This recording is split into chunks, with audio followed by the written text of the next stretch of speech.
Russian state media say President Bashar al-Assad has been granted asylum in Moscow after fleeing his country.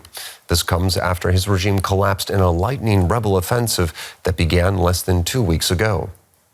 The Syrian rebel commander Abu Muhammad al-Golani has been greeted by cheering crowds in Damascus's historic Umayyad Mosque. He is the leader of the Islamist rebel group Hayat Tahrir al-Sham, also known as HTS. The group led the offensive against Assad's regime. Assad's government was backed by Russia and Iran. Let's cross over now to DW Russia analyst Konstantin Eggert in Vilnius. So, Konstantin, how is Russia reacting to the downfall of ousted President Bashar al-Assad?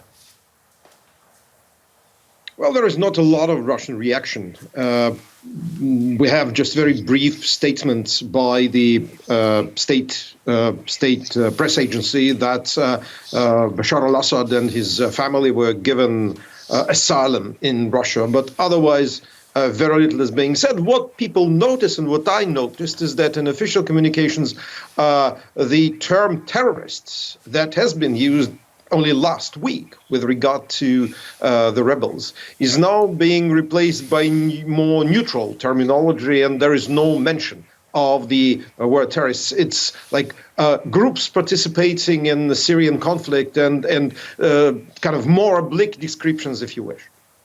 So does it appear to you that Moscow is attempting to pivot and change stance now that Assad has lost power in the region?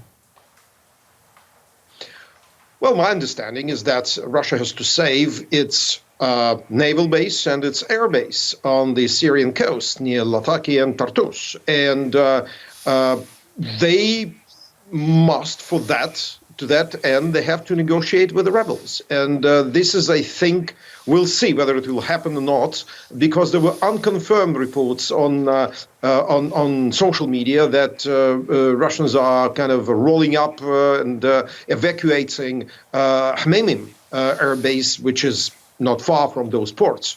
But it has to be verified. So far, there is no decisive confirmation this really happens. If it wouldn't, then of course the Russians have to negotiate, because these bases are very important not only for what used to be the support for the Assad regime, but also for Russian operations in Libya, where the Russians are supporting one of the warlords, Khalifa al-Haftar, and for the Russian mercenaries that operate in Sudan. Both are being supplied via the bases in Syria.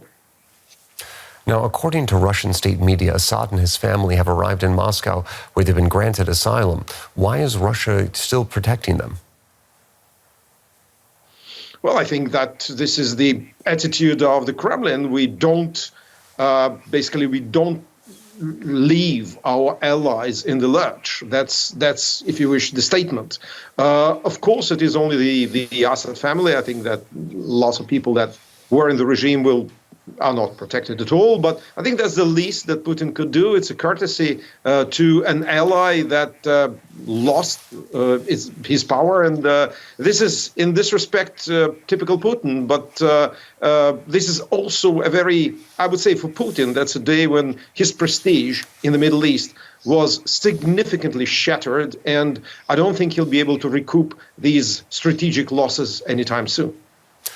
Now, this lightning insurgent campaign took the world by surprise. However, in the past 10 years, we've seen President Putin standing behind Assad time and time again and actually using his air support to greatly support the president of Syria. Why did he not do that this time? Well, I think we have a different situation on the ground. There is no Hezbollah anymore, no Iranian allies to provide support for what used to be the former Syrian regime. Russians usually provided air cover and mercenaries. There are no mercenaries, and providing air cover for the Syrian army, which actually ran away, would have been completely useless. And now, well, I traveled in Syria quite a few times, and the area where the Russian bases are is pretty much squeezed now between the sea and the rebels. So we'll see how it will all work out. But I think for Putin now, the concern is basically keeping the bases if he wishes to.